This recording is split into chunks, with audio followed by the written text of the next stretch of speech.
காந்தியும் இதழியலும் என்ற தலைப்பிலான மாநில அளவிலான கருத்தரங்கினை பட்டறிவு பதிப்பகம் நேற்று நடத்தியது. காந்திய சிந்தனையாளர் பலர் கலந்து கொண்டு பேசினர். ஏன் இன்றைக்கு காந்தியையும் இதழியலையும் தொடர்புபடுத்தி பேசுகிறோம் என நீங்கள் கேட்கலாம். நம்மில் பலர் காந்திஜியை விடுதலை போராட்ட வீரராக, சமூக சீர்திருத்தவாதியாகத்தான் அறிந்திருப்போம். ஆனால் அவரது அடையாளங்களில் ஒன்று பத்திரிகையாளர். தலைமுறை கடந்து இன்றைக்கும் அவரது செயல்பாடுகள் அனைத்தும் பேசப்படுகின்றது. அதற்கு காரணம் தனது கருத்துக்கள், திட்டங்கள், நோக்கங்கள், இலக்குகள், பணிகள் என அனைத்தையும் அவர் பத்திரிகைகளில் பதிவு செய்திருந்ததுதான்.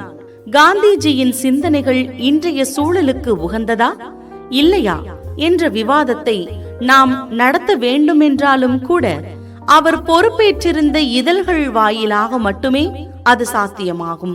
அதிகரித்து வரும் ஏழ்மை, அரிதாகி போன வேலைவாய்ப்பு, உயர்ந்து கொண்டே போகும் விலைவாசி, விலை கொடுத்து வாங்கப்படும் கல்வி, ஏழைகளுக்கு எட்ட இயலாத தொலைவிற்கு சென்றுவிட்ட மருத்துவ வசதி, சுகாதார சீர்கேடு, லஞ்சம், ஊழல், தீண்டாமை, பெண்கள் மீதான வன்முறை என 90% மக்கள் கவலை கொண்டிருக்கும் பிரச்சனைகள் குறித்து இதழ்கள் அதிகம் பேசுவதில்லை.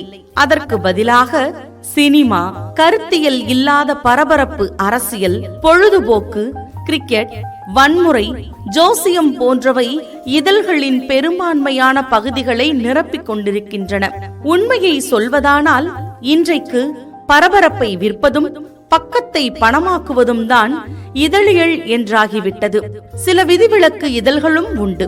இந்த நிலையில்தான் காந்திஜியின் இதழியல் மாண்புகளை நாம் அறிய வேண்டியது அவசியமாகிறது. Indian opinion, young India, Harijan, Navjivan போன்ற இதழ்கள் அவரால் நடத்தப்பட்டவை. அவற்றின் ஆசிரியராகவும் திகழ்ந்தார். இன்றைக்கு இதழியல் அறம் குறித்து செய்தியை அறிய வேண்டுமானால் காந்திய இதழியலின் சாயல் கொண்ட நமது மண்வாசத்தை வாங்கி வாசியுங்க, தெரிந்து கொள்ளுங்க.